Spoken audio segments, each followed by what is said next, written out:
A good mother freaking evening. My name is Nunu. Today we're back with F1 2018 Grey Mode here for the Hungarian Grand Prix in Season 3 with Force Index. It's actually going to be rain right for the end of qualifying, so kind of interesting there. It's going to be clean throughout the race, also through the start of qualifying. You can see there Renault actually making a huge step, as well as Haas and the Ericsson team, I was about to say, and the Sauber team as well. McLaren also make a huge upgrade. We kind of plateau right there together with Mercedes and Ferrari. Ferrari haven't actually brought any upgrades in a long time. You can see Toro Rosso, the worst car on the grid, falling a lot behind. And actually, wow, I just noticed now that Mercedes is falling a lot behind as well. The Sauber car is actually better than the Mercedes car right now. The Mercedes is the third worst car on team. So that's kind of a surprise, actually, to be honest. You can see Renault kind of catching up to Renault McLaren, which is our ultimate goal. But let's get into qualifying here on Saturday and see how we do. We hope you're looking forward to today's qualifying in Hungary as much as we are. We think it's going to be a cracker. Looking at this field today, Ants, do you think we're going to see anyone take a chance? Maybe run the harder of the available compounds and save some of the grippy tyres for the race tomorrow? Well, I'd be surprised in all honesty. It's only the front runners that really have the pace to get away with that, and even then, at the end of the day, it's a big risk. Track position is the most important thing, and it's rarely worth sacrificing for a slightly more optimal strategy in the race, so I doubt we're going to see anyone trying it. I have been wrong before though. We certainly do see some risky decisions every now and then, and it's a gamble that's sometimes worth taking. But if it were me in the car, I would want to be on the fastest tyre for my qualifying lap, without a doubt. Alright, so coming into Q1, we're going to wait it out till the end of the session, mostly because there won't be rain in Q1. I'm expecting the rain actually to be at Q3, first at the end of Q3, so if we get into Q3, we'll want to get in a run very, very early on there, and also in Q2 to make sure that if the rain comes just at the end of Q2, we'll get a run right there. But you can see the first run of the session, we actually keep going for another run, which I actually abandoned right here. We get through to Q2 nice and safely right there. But first run in Q1, I actually, it was fine enough, but I kept going for another lap at some point. Or I didn't, but the first one, the Q lap, was actually fine. But you can see in Q2, there's already going to be a whole lot of rain in the start of Q2, so I decided to get out on the as fast as possible because the conditions are worsening for every second that goes. So of course we can keep pushing hard lap after hard lap. You can see the first lap wasn't too good actually. It's down in 13th place, so we get off for another run. Here through the second sector we go. We were running a lot of downforce in comparison to some of the AIs, which means we'll be faster through sector 2 especially, which might not be the best thing because you can't overtake through sector 2. The air has lower downforce, so they can overtake at the end of the long straights. The second run here just managed us to get into 10th place, but we keep going straight after because we have enough ERS for that. We keep going straight after that other run right there, and you can see we get through. We get through at the moment here. We're in 8th place, but it looks like we're actually not through to Q3. We're all the way down in 11th place, so a disappointing qualifying. Or what do I mean 11th place? 13th place. So we're already out in Q2. There's no Q3 for us this time, sadly. You can see Sergio Perez there up in 7th place. Yes, so he's through to Q3. But it will be a rainy session. Maybe it kind of glitches out. So that the McLaren's car won't be too good and the Red Bull will just be too fast. We don't hope so, because that would be kind of a sad thing if it did glitch out. But as I said, Sergio Perez in 7th place, so he'll be into Q3. Hopefully he can get a good lap time in, so he can get a good strategy on the Q3 sort of things. But let's get into the race on Sunday and see how we do. We've seen some astonishing Grand Prix here over the years, haven't we?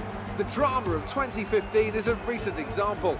Jenson Button's first win on a wet track in 2006, or in 1997, Damon Hill's heartbreak in the Arrows after a late gearbox failure cost him what would have been the team's only ever victory. What a wonderful place this is to come racing today.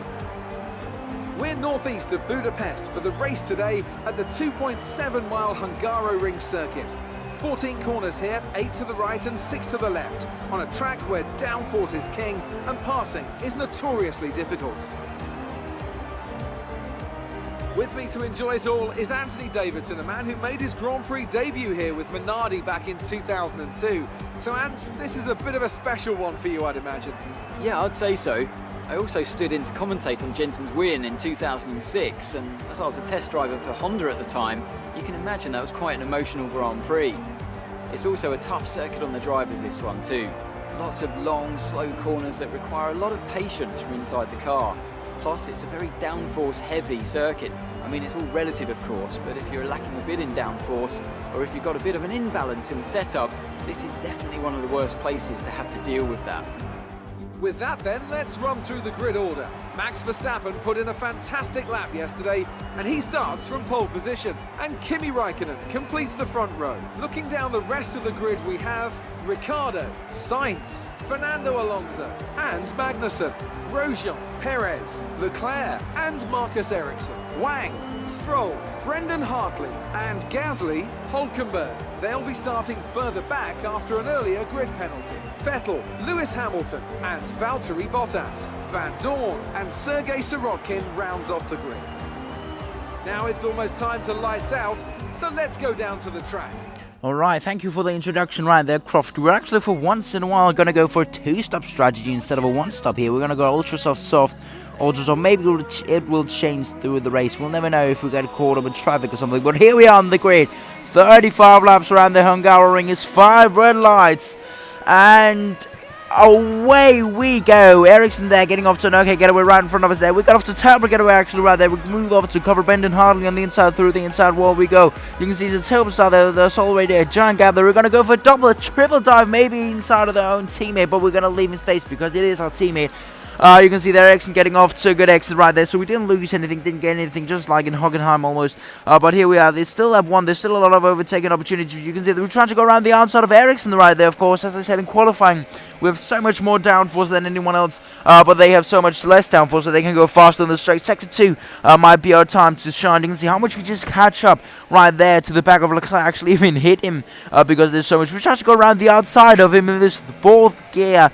Right-hander right there. So come into this chicane. We're now behind our teammate right there, so we've managed to catch up quite a lot to him. But now it's now we're through lap 1 here.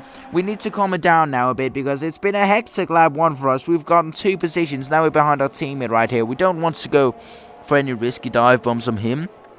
Because one of the golden, unofficial kind of gentleman's rule is that you don't just take out your teammate. But here we can see how much we catch up. We go for an insane dive down the inside of him actually right there. On lap number 2, a bit of frame rate lag right there, but it wasn't on my own screen. You can see we instantly catch up to Roman Grosjean and Kevin Magnussen. I think it was definitely the right thing to go. The high downforce right there, and we move out of the track. For Kevin Magnussen right there, who was on our inside right there. You can see just how much slower he goes there. So, a hectic couple of first laps right there. We need to kind of calm a bit more down because that could have been very, very dangerous right there. We go for a slick move around the outside right here. Insane. Just shows the differences in setup. But then you'll also see sometimes on the straight right here, Kevin Magnussen right here. We have the DRS on him, so that might be a very, very bad example to be honest. But we have DRS on him. I kind of come back to Taylor Lake Apex. So we'll get a better exit, but even though we have DRS, we actually don't go too much faster than him, surprisingly enough, which, as I said, he still runs slow with drag. This is a high downforce. I run 611 wings, which is quite a lot, I could imagine. But now we're past Kevin Magnussen as well. So we're getting up the grid, okay? We're getting into the points, which is, of course, important. We have a Daniel Ricciardo, who is well into the points, well implemented into the points, who's the championship leader, who we need to catch up in just 10 rounds from now when it's the championship decider, or championship final in Abu Dhabi in just 10 rounds' time, which is quite a lot of laps. Here we have Kimi Räikkönen actually going side by side with Roman Grosjean right there. A bit of contact between them. So that's maybe something that Roman Grosjean will be so happy about. What was that? The guy just turned into me. It was, yeah, that's not nice. You can see there the Frenchmen not being too happy about that, but all of their battling right there will manage us to catch up right to the back of them and maybe get a move in on them. Here we are. We're actually getting stuck behind them, so I decided to pit in our lap earlier than we actually were supposed to. But you know, it doesn't really matter too much right there. We're actually not gonna come in for the normal soft tires that we were supposed to go on, so we're gonna come in for the ultra soft tires. So we're gonna go soft at the end of the race, kind of to get in them.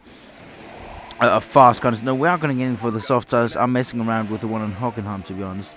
I'm kind of everywhere, okay? Or the one I just drove. at Spa today. When I recorded this, right, I have already recorded the one at Spa. Whenever I'm making the voiceover for this one, we can see we're in 18th place whenever we rejoin. It's lap number 7, so we're actually pretty early into the pits right here. Talking about Roman Grosjean again, actually, he's battling with one of the Red Bulls right there.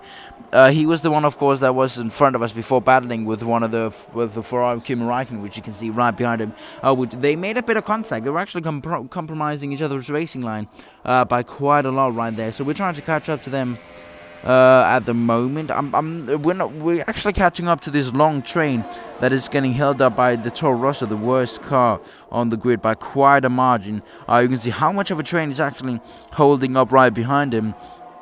I think that's Brendan Hartley or something. You see, at least 5 to 10 cars right there just getting held up. Now we're gonna actually come back for a nice switchback maneuver right there in Carlos Sainz.